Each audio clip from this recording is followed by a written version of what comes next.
No último vídeo a gente falou sobre o Guaiabasaurus, que é um dinossauro da região do Rio Grande do Sul, que seu nome inclusive é homenagem ao lago Guaiba, próximo da região de sua descoberta.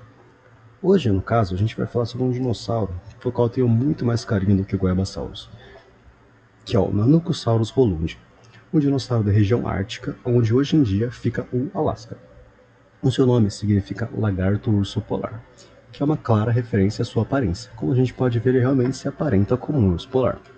A maioria dos dinossauros vão ter um nome relacionado à sua aparência, seus hábitos, seu local de descoberta, como é o caso do Guaiabasaurus.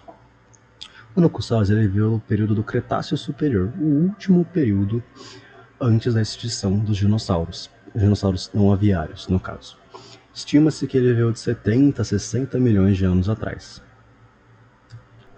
Com o passar das décadas, foram tendo novas descobertas em relação ao Nanocosaurus, principalmente em relação ao seu tamanho. Como a gente pode ver, nesses dois primeiros exemplares, ele tinha um tamanho muito menor considerado com o que a gente descobriu nessa década. Atualmente a gente tem a concepção de que ele tinha 5 metros de altura e 9 de comprimento. Não existe um dado certeiro se ele possuía penas ou pelos, tanto que a gente vai ver que em algumas representações ele possui penas e outras ele tem pelos. Ainda assim, a gente tem poucas informações, principalmente porque existem muitos poucos fósseis dele.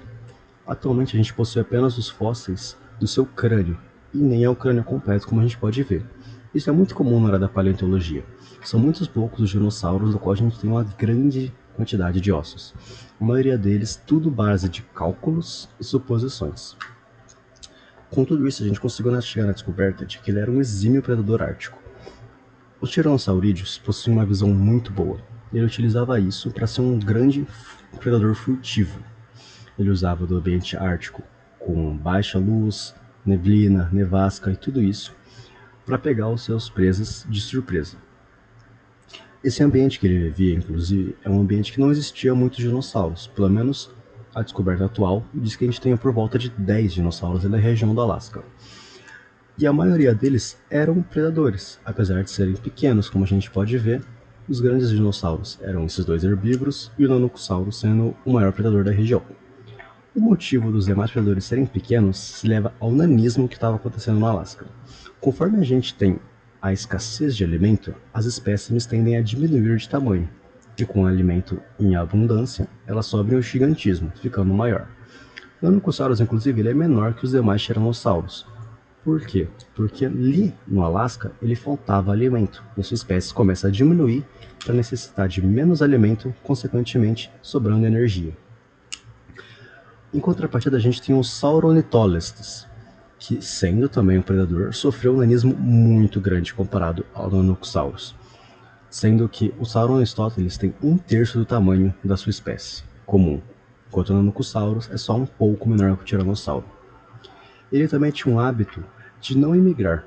A maioria dos dinossauros realiza a imigração, principalmente nessas regiões mais frias, para procurar mais alimento, mais vegetação, mais presas, ou simplesmente por condições de vida melhor, principalmente por hábitos reprodutórios.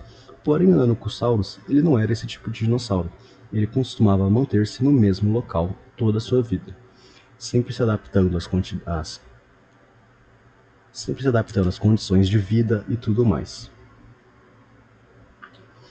Então, por hoje é isso, um breve resumo do Nanocosaurus. Se tiver alguma sugestão de algum dinossauro ou alguma coisa, eu ficaria feliz em ver nos comentários.